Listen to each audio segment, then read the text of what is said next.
नमस्कार, आप देख रहे हैं अब उत्तराखंड। मैं हूं आपके साथ संदीप तिवारी। मुख्यमंत्री पुष्कर सिंह धामी ने आज डॉट काली मंदिर देहरादून में दिल्ली देहरादून एक्सप्रेसवे के निर्माण कार्यों का स्थलीय निरीक्षण किया है। इस अवसर पर उन्होंने एक्सप्रेसवे के निर्माण में इस्तेमाल हो रही आधुनिक तकनीकों और पर्यावरणीय सुरक्षा उपायों के बारे में भी अधिकारियों से जानकारी प्राप्त की है। सीएम धामी ने कहा है कि देहरादून में दिल्ली देहरादून एक्सप्रेसवे का कार्य अंतिम चरण में है। इस एक्सप्रेसवे का तेजी के साथ निर्माण होने पर मुख्यमंत्री ने प्रधानमंत्री मोदी और केंद्रीय सड़क परिवहन मंत्री नितिन गडकरी का आभार भी व्यक्त किया है। सीएम धामी ने कहा कि राज्य की आर्थिकी को बढ़ाने, पर्यटन और व्यावसायिक गतिविधियों को बढ़ावा देने के लिए यह प्रोजेक्ट सहायक सिद्ध होगा।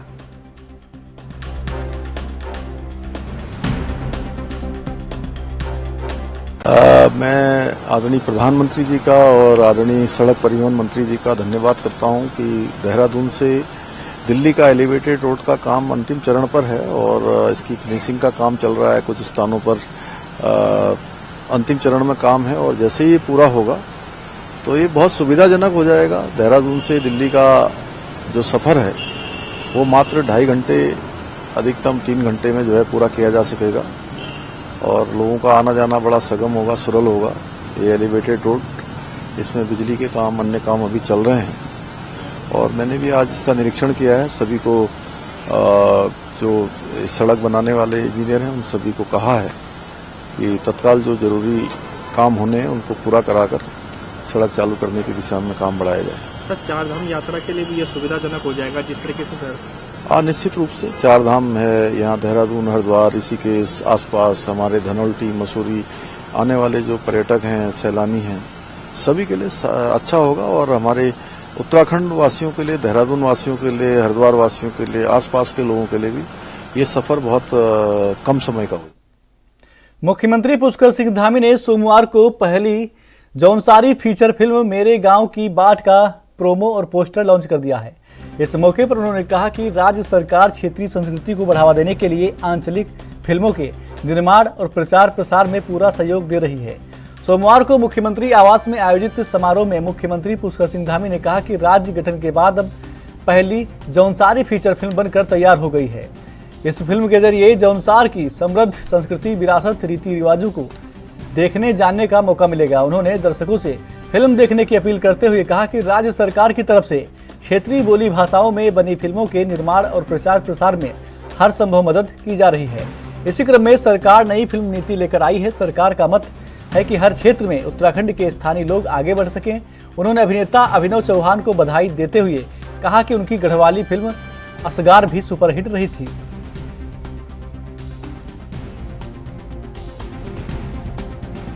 ऐसी फिल्में बनेगी तो लोग जो देश दुनिया में अभी जौनसार के बारे में नहीं जानते होंगे उनको भी जानने का अवसर मिलेगा। तो 5 और 6 तारीख को जो है ये रिलीज हो रही है। 5 को देहरादून में और 6 को उसमें विकासनगर। मेरी तरफ से बहुत बधाई आप लोगों को।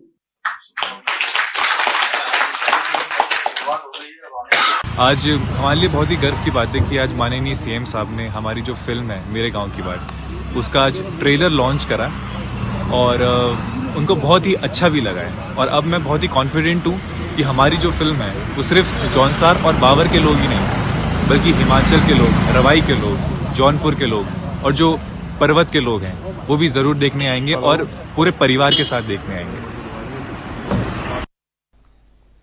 उत्तराखंड के मुख्यमंत्री पुष्कर सिंह धामी ने निर्माणाधीन देहरादून सहारनपुर दिल्ली एक्सप्रेसवे का निरीक्षण किया। सीएम धामी ने कहा, देहरादून से दिल्ली का एलिवेटेड रोड का काम अंतिम चरण में है। जैसे ही ये काम पूरा होगा यह बहुत सुविधाजनक हो जाएगा। देहरादून से दिल्ली का सफर 2.5 से 3 घंटे में पूरा किया जा सकेगा। मैंने आज इसका निरीक्षण किया है।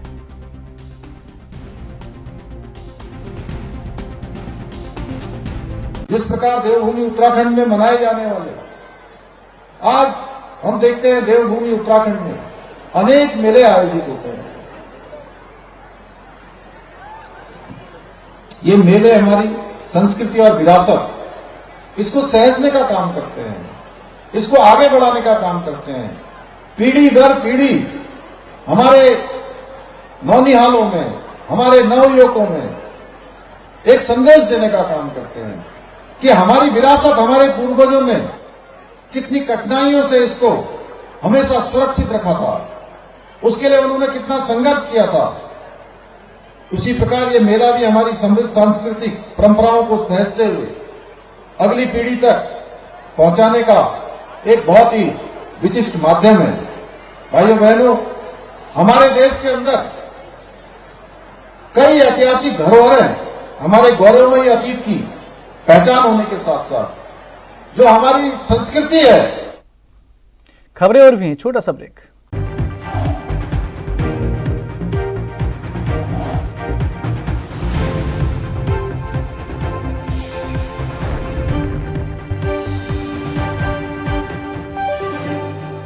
ब्रेक के बाद स्वागत है आपका। खबरों में आगे बढ़ते हैं। बीते दिन उत्तरकाशी में हिंदू संगठन की महापंचायत हुई, जिसको लेकर कांग्रेस सत्ता पक्ष पर सवाल खड़े कर रहा है। कांग्रेस का कहना है कि प्रदेश में माहौल खराब करने की कोशिश की जा रही है। वहीं भाजपा कांग्रेस के आरोपों को तुष्टीकरण की राजनीति बता रही है। भाजपा के प्रदेश मीडिया प्रभारी मनवीर चौहान ने कहा कि जिस तरह बीते समय से पहाड़ी क्षेत्रों में तमाम कृत्य एक विशेष समुदाय के लोगों के द्वारा किए जा रहे हैं, उसको लेकर महापंचायत हुई है। लेकिन कांग्रेस जिस तरह लव जिहाद, लैंड जिहाद, इन सब का समर्थन करती आई है, वो कांग्रेस की तुष्टीकरण की राजनीति को दर्शाता है।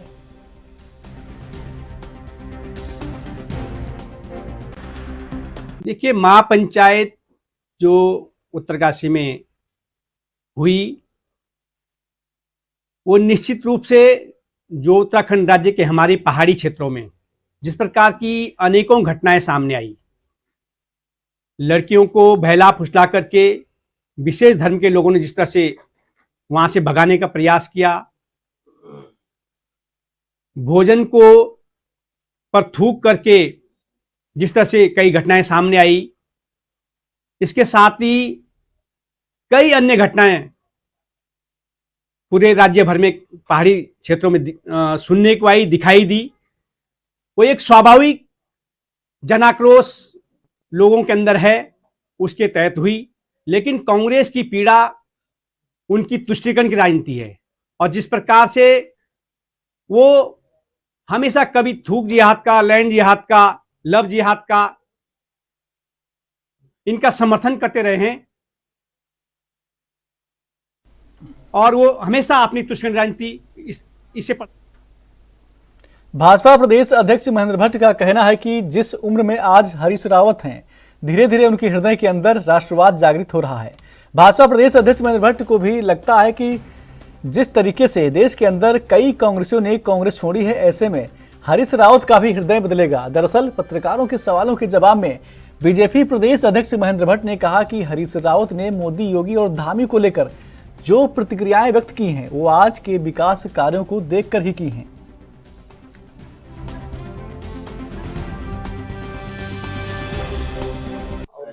धामी जी का कोई तोड़ नहीं है। तो देखिए, हरीश रावत जी उत्तराखंड राज्य में कांग्रेस के वरिष्ठतम नेता हैं, और जब वरिष्ठतम नेता को आभास होने लग जाए कि देश किन हाथों में सुरक्षित है, तो मैं आज कह सकता हूं कि हरीश रावत जी ने जहाँ योगी जी का, मोदी जी का, अपने प्रदेश के मुख्यमंत्री धामी जी के बारे में जो प्रतिक्रिया व्यक्त की है, वो उन्होंने आज की जनता के स्वभाव को और विकास कार्यों को देखते हुए ही व्यक्त की है। और मैं कह सकता हूँ कि उम्र के बाद देश के अंदर अनेकों राजनीतिज्ञ हैं जिन्होंने कांग्रेस छोड़ी है, और वो लोग भारतीय जनता पार्टी के विचारों से सहमत हुए, भारतीय जनता पार्टी के काम की गति से सहमत हुए। और मुझे लगता है कि जिस उम्र में आज हरीश रावत जी हैं, धीरे धीरे राष्ट्रवाद उनके हृदय के अंदर। प्रदेश सरकार कड़े निर्देश के बाद राज्य पहाड़ी इलाकों में बाहरी लोगों द्वारा जमीन फरोख्त पर आपको बता दें कि लगाम लगनी शुरू हो गई है। प्रदेश सरकार मुख्यमंत्री पुष्कर सिंह धामी द्वारा जमीनों के जांच के निर्देश के बाद उत्तराखंड के पर्वतीय इलाकों में बाहरी लोगों के द्वारा जमीन खरीद फरोख्त में विवाद के मामले सामने आ रहे हैं। वहीं अल्मोड़ा जिले के आपको बता दें कि ब्लॉकों में जमीनों का घोटाला हुआ है, जिस पर जिला प्रशासन ने नकेल कसना शुरू कर दिया है।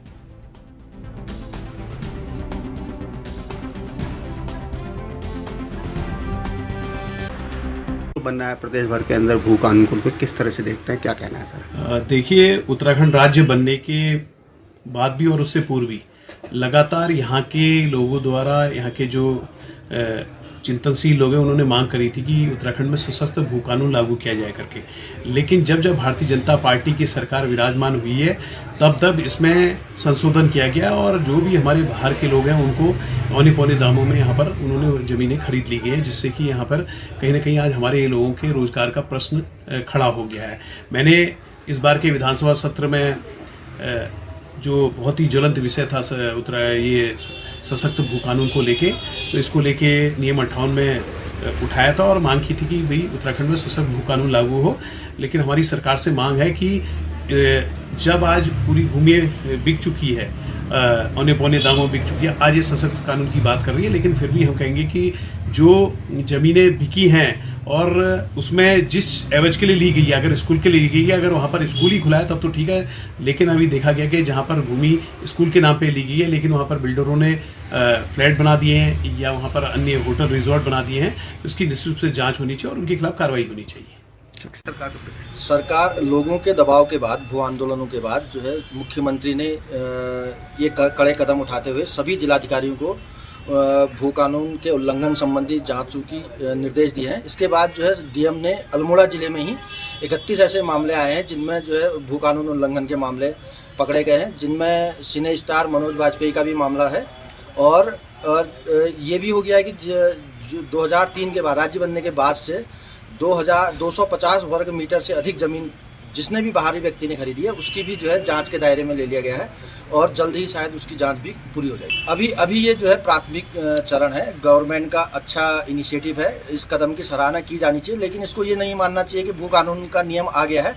जब तक सख्त कड़े कानून जो है नहीं आ जाते, उसका शासनादेश जारी नहीं हो जाता, तब तक हमें ये कहना कि भू कानून बन गया है और पहाड़ की ज़मीनें, जंगल, संसाधन बचेंगे, ये कहना अभी दूर की बात है।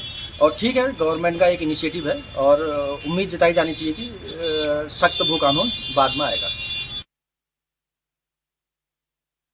हमारा कहना तो यह है कि सरकार देर आए दुरुस्त आए, कुछ निर्णय उन्होंने लिया है, लेकिन जब तक जैसा कि कहा जा रहा है कि जब तक सशक्त भू कानून नहीं बनेगा इसका कोई फायदा नहीं होगा। लेकिन सरकार एक पद्धति से चलती है, सिस्टम से चलती है, सिस्टम की शुरुआत हुई है जिसका स्वागत किया जाना चाहिए। लेकिन जो इस बीच खरीद फरोख्त है उस पर तत्काल प्रभाव से मेरे हिसाब से रोक होनी चाहिए। शायद रोक है या नहीं इसको जानकारी नहीं है, क्योंकि जांच के दायरा जब शुरू हुआ तो उस बीच ज़मीन के बाहरी व्यक्तियों की खरीद फरोख्त में रोक होनी चाहिए। हो सकता है इस बीच इसका फ़ायदा उठा के लोग इसका फ़ायदा उठाएं और ज़मीन की खरीद हो जाए। तो मेरा मानना यह है कि इस टाइप के जो कानून बना करके हम अपने प्रदेश की भू और उसकी रक्षा।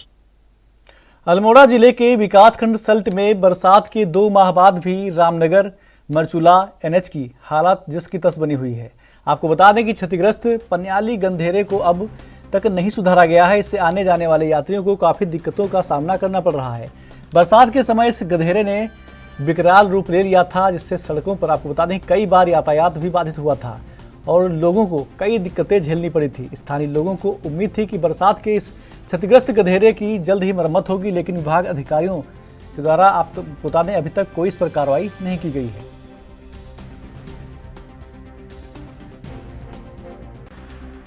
आपके सामने दिख रहा होगा, यहाँ पर लगातार मुख्यमंत्री के आदेश के बाद भी लोक निर्माण विभाग इस तरह से सोई हुई है कि अपने काम चलाने से मतलब हो रखा है, जबकि लगातार यहाँ पर आए दिन कुछ न कुछ दुर्घटनाएं हो रही हैं।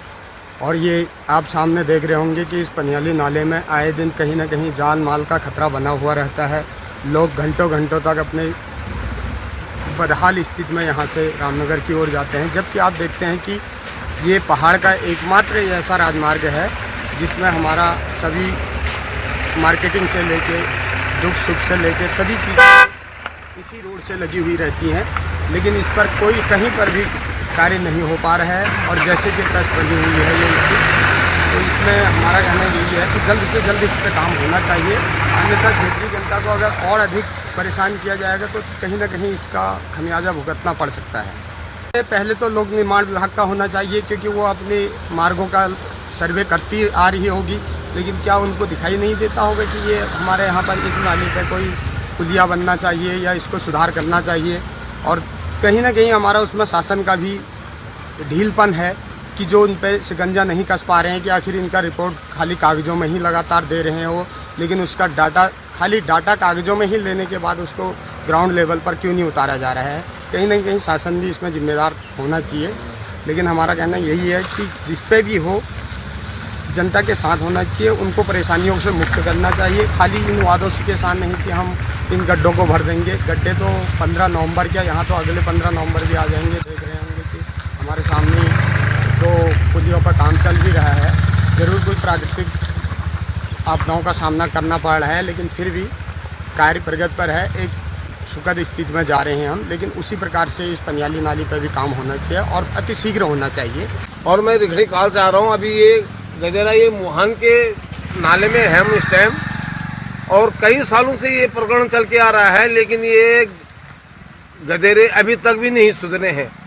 बहुत बड़े बड़े हादसा हो रखे हैं। परसों मरचुला कांड सब आप लोगों ने देखा होगा कि कितने आदमी वहाँ पे, हमारे उत्तराखंड के कितने आदमी मरे हैं वहाँ पे, फिर भी किसी का जोर शोर नहीं है यहाँ पे। ये गदेरे मदेरे नाले वगैरह वगैरह सारे बेकार हैं। तो इस चीज़ को कम से कम 13-14 साल से यहाँ पे यही गड्ढे देख रहा हूँ, मैं 13-14 साल से। सेम कोई परिवर्तन नहीं हुआ है यहाँ पे इस टाइम। प्रदेश के मुख्यमंत्री कह रहे हैं हम गड्ढा मुक्त करेंगे, फिर भी गड्ढे नहीं भरे गए, क्या कहेंगे? नहीं साहब, कुछ भी नहीं, कुछ नहीं। हाँ, कागजों में पूरा हो रहा है, बाकी नहीं हो रहा है। कागज कार्रवाई में पूरा हो जा रहा है, बाकी बिल्कुल भी नहीं हो रहा है काम। तो जैसे का तैसे, मैं तो रिखड़ी खाल ब्लॉक से आ रहा हूँ अभी, पर कागजों में रोड पक्की बन जा रही है, डामरीकरण बन जा रहा है, लेकिन गड्ढे। उत्तराखंड के बुलेटिन में मेरे साथ बस इतना ही। आप देखते रहिए ANB न्यूज। नमस्कार।